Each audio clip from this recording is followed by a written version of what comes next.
Buenos días, señoritas y señoritos. In 2016, at the height of the campaign period for the presidency from which former Davao Mayor Rodrigo Roa Duterte won as president, his daughter, Sara Duterte, made a very controversial claim and revelation. In that, she announced that she was a victim of rape. At, minaliit na niya yun, it doesn't matter na daw. So, itong claim na ito ay nire-recall ng mga tao. Ngayon, she is actively supporting KOJC, Pastor Apollo Quiboloy, who stands accused of raping not one, not two, but many women here and abroad. That's why may kaso siya sa Federal Bureau of Investigation. And yet, uncharacteristically, a victim of rape is now coming forward to say that she supports not the rape victims but Quiboloy. So nakakagulat kasi later we will analyze kung ano bang ibig sabihin niyan now that she's already defending Quiboloy. Ano bang mga surrounding circumstance, ano ba ang posible motive niya in coming out with that revelation in 2016. And mind you, ginawa niya yung revelation na yun when her father, the then presidential candidate Rodrigo Roa Duterte, was being attacked in media for saying na in a speech na nasayang daw siya sa pagkamatay ng isang French na madre na kung saan meron ata hostage taking incident and then ni-rape yung madre, and then in the ensuing attack or effort by the police to break in sa lugar na yun, namatay rin yung madre na yun. At doon, sabi niya, hindi daw siya nasayang sa pagkamatay ng madre. Nasayang daw siya dahil hindi daw siya nakauna doon. Ang biro pa niya, hindi ba sabi niya sa mga lugar, dapat kung ganyan kaganda, dapat ang mayor na una. At sabi niya, nakita daw niya, grabe, ang ganda daw talaga. Parang artista. Kaya dapat daw ang mayor na una. That's why Sara Duterte came up with her claim to say na biktima ako ng rape pero iboboto ko pa rin si future President Duterte dahil he can deliver. So ngayon, irony of ironies and mystery of mysteries, suddenly she is siding with the probably the worst rapists in the country. Kasi marami tayong mga past cases, scandals, news about rape. Pero ito lang yung multiple rape. Hindi lang Pilipina, hindi lang Brazilian, pati mga Ukraine na mga 11 to 12 years old o 12 to 13 years old. So at yung mga bata pa, pinapaalagaan na, sinaset aside na para kung nag-mens na, siya ang makauna. Siya ang mag-de-virginize doon. So kumbaga wala ka nang makita siguro sa history of the Philippines na worse rapist than si Quiboloy. If we are to believe the records of the Federal Bureau of Investigation and yung kaso niya sa Amerika, and also yung mga testimony ng mga biktima ni Quiboloy sa Senate hearing. So pakinggan muna natin yung statement ni Sara supporting Quiboloy, and we will analyze that.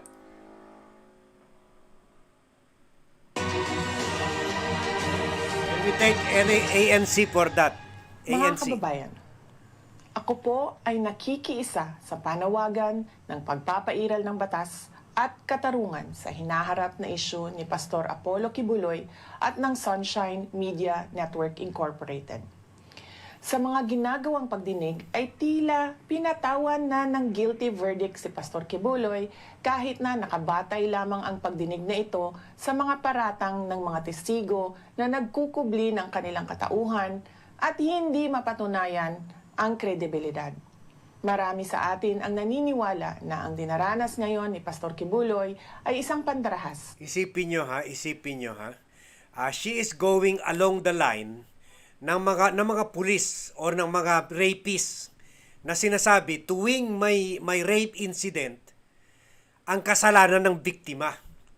Tulad ito si Kibuloy, sinasabi, dahil single ako, dahil mayaman ako, hinahabol ako ng mga babae. Gusto nila na aanakan ko sila para mabigyan ko sila ng pera, mapapaahon ko sila sa paghihirap, ganon. So, parati blame the victim ang ginagawa nila. So ganito rin si Sarah na kine-question niya yung credibility ng mga witness na naka-cover yung mukha, naka-mask, ganon. So typical. Pero ang problema siya mismo biktima ng rape and yet she cannot find it in her heart to empathize or sympathize the victims. Kaya alam nyo na, it shows her to be unfeeling talaga, unfeeling. That's why please share this vlog to friends and relatives because we should never allow somebody na walang awa sa mga biktima ng rape, wala lang man empathy sa tao, wala lang man sympathy sa tao to be elected president. That will be the worst president of this country. So tuloy natin. At hindi patas. Bukod sa hearing na walang pinatutunguhan, ay kabilang rin dito ang indefinite suspension ng broadcasting network na SMNI na isang issue ng media freedom. Hindi biro ang mga pangyayari at paratang na ganito. Nararapat lamang na media freedom pero nung pinapasara ni President Duterte, yung tatay niya ang ABS-CBN na mas marami pang empleyado sa SMNI at binabayaran, sineswelduhan yung mga empleyado. Mga kaibigan ko, sineswelduhan, malalaking sweldo niyan. Wala siya, tameme siya. At sinusuportahan pa niya yung closure ng ABS-CBN. Kasama na yung newspaper ko dati, hindi lang sila nag-succeed. Ang Philippine Daily Inquirer at iba pang mga critics na sineselencio nila. And yet ngayon, yun, press freedom na. ang nababigyan ng patas na laban at sa tamang korte. Ika nga sa Mateo chapter 5 verses 11 to 12. Pinagpala ang mga nilalait at inuusig ng mga tao at pinaparatangan ng lahat ng uri ng kasamaan na pawang kasinungalingan ng dahil sa akin. Magsaya kayo. Matuto pa mag-quote ng Bible. Pero hindi ba tatay mo sinabi, stupid God? At saka si Kibuloy, what he's saying almost daily is blasphemous by pretending to be the disappointed son of God. So, clearly you are using stories, you are using God for your own selfish interest. Kung it suits your interest, lalo na sa campaign, sinisiraan nyo yung mga ibang bansa, yung Catholic Church na sumuporta noon sa mga opposition, sa Liberal Party, kasi tumatagbo noon si Marrojas ng Liberal Party, yan, stupid God. Kinokondena yung gawain ng church. Pati Papa, kinokondena. Ngayon, pa-quote-quote ng Bible. Dahil yung sinusuyuan public opinion to go to their side. So, propaganda. Using God as propaganda. The same way Kibuloy is using God para makapang-rape ng babae na sinasabi holy ang body niya, holy ang body fluids niya na kung mag-sex sila at pupunta sa langit yung mga babae at ginagamit rin ang Diyos para pumera sa mga miyembro niya.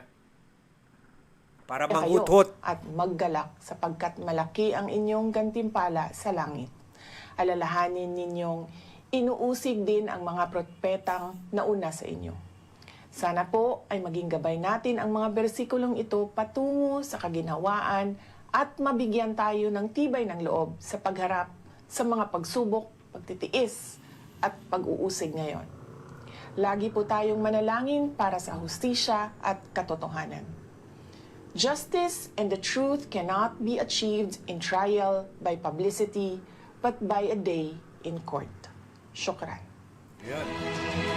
Justice and the truth na ang pinag-uusapan niya. So, in the light of all of this, napakot-kot pa siya ng Bible to support Kibuloy na siguro kahit dyan sa Davao, kalat-kalat na yung mga rape incidents kasi marami na mga kaso through the years na final kay Kibuloy na di-dismiss lang. So anong masasabi natin sa claim ni Sara nung April 18 or a month before the 2016 election nung April 18, 2016 na kung saan sinabi niya sa Instagram niya at she was then a former mayor at sinabi niya, "Not a joke. I am a rape victim. But I will still vote for President Rodrigo Duterte." Sabi niya sa Instagram niya. Sabi niya, "I take no offense sa joke niya kasi I still believe na he can perform." So hindi daw siya na-offend sa mga joke na dapat daw mauna ang mayor sa pangre-rape doon sa Madre. Madre pa naman, imagine yun, no? Sabi niya, nung tinanong ng media for details about the rape, sabi niya, "My parents do not know about it. It was a long time ago. Immaterial siya sa akin." Sabi niya, "Wala akong sinabi kasi at that time, hindi ko siya maintindihan pa. Nahiya akong magsabi." So, yung typical talaga rape victim na, dina-downplay niya, minamaliit niya yung bad memory ng rape. Pero ang problema lang ngayon, she's already defending a rapist. So, anong masasabi natin dito? So, ang two things ang implication. One, yung sinabi nga natin kanina na unfeeling talaga siya. Kahit good or bad situation in her life, she's incapable of feeling either remorse, feeling pain, or feeling empathy, sympathy sa mga mahirap. Nakita nyo na ba siya na tumulong sa mahirap? Buti pa si VAT, may MI Foundation, since 2001, tumutulong sa mga mahirap. Mga Duterte, narinig nyo ba kung meron foundation? So, ginagamitan talaga nila yung sinabi ni Senator Trillanes na yung pambubudol. Ginagamit yung mga speeches, yung mga panglahat or gumagawa ng mga declaration o gumagawa ng mga storya when it suits their interest. So, dalawa lang yan. Either unfeeling siya or invento lahat yung sinabi niya na na-rape siya. Kasi otherwise, kung na-rape siya, siguro yung tao gumawa noon, patay na. Nung sinabi na niya sa parents niya. Or kaya kinasuhan nila kung presumably anak siya ng mayor noon. Or apo siya ng gobernador at yung lola niya mayor. Presumably yung mga kausap niya, mga kadil niya sa school, mga mayaman rin. So, pwede hindi naman nila mapatay yun, baka kinasuhan rin. Pero wala tayong narinig na ganun. Ang usual reaction ng parents na malaman sa anak na na-rape siya is to, kung kaya, patayin. kung hindi, kasuhan para makulong. Ganun. So, pero in this case, wala nangyari ganun. So, ibig sabihin, I think, para lang ma-push yung kandidacy ng tatay niya, na-invento niya para hindi lang magalit sa tatay ang mga tao at tuloy pa rin iboto siya sa 2016 election. So, I think, dalawa lang yan. Either she's unfeeling or invento lang lahat yung yung sinabi niya na rape. Now, which is also very bad sa isang potential or isang nagpaplano na tumakbo ng presidente. So, we will be keeping watch on this issue kay Kibuloy at ito daw di umanong rape ni Sara Duterte and also Sara Duterte. How fit or unfit siya ba talaga to run as president. So, please share this vlog to friends and relatives. And thank you very much for watching and see you in my next vlog.